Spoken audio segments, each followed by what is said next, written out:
మోడీ కాళ్లపై పడినా తాము దగ్గరికి రానిమన్న ఎంపీ లక్ష్మణ్ వ్యాఖ్యలకి కౌంటర్ ఇచ్చారు నిరంజన్ రెడ్డి. తామేమీ జాతీయ పార్టీలతో పొత్తులకు అర్రులు చాచడం లేదన్నారు. ఆ పార్టీలే ప్రాంతీయ పార్టీల వెంట పడుతున్నాయని సెటైర్ వేశారు. పాపాల భయాన్ని హక్కుని జరుపుకునే ప్రసక్తి లేదని చెప్పిగా ఖచ్చితంగా మీ ద్వారా తెలంగాణ ప్రజలు తెలియజేస్తాను. ఇవాళ మీరు మోకాల మీద పాకి ప్రాధాన్యపడి కాళ్ళ వేలానికి మోదీ గారికి వచ్చినా కనికరించేది లేదు. మీరు చేసినటువంటి ఈ పాపాలు తెలంగాణ ధ్వంసం చేశారు, తెలంగాణ దోచుకున్నారు.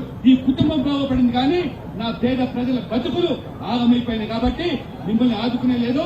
మీరు చచ్చిన పాము, ఆ పామును మిడవేసుకోవడానికి ఇవాళ బీజేపీ సిద్ధంగా లేదని నేను ఖరాఖండిగా చెప్తాను. రెండు జాతీయ పార్టీలు ఈ దేశంలో పొత్తులు కావాలని ప్రాంతీయ పార్టీల కాళ్ళ దగ్గరికి పోతున్నది ఎవరండి? ఈ దేశంలో ప్రాంతీయ పార్టీలు ఉరుకుతున్నాయా? ప్రతి ప్రాంతీయ పార్టీ యొక్క తలుపులు తట్టి వాళ్ళతో పొత్తులు పెట్టుకునేటువంటి ఆగత్యం ఎవరికి వచ్చింది ఈ దేశంలో? రెండు జాతీయ పార్టీలదే. కాబట్టి మేము ఆ రూల్ చేస్తలేం. గది నేను చెప్పదలుచుకున్నాను.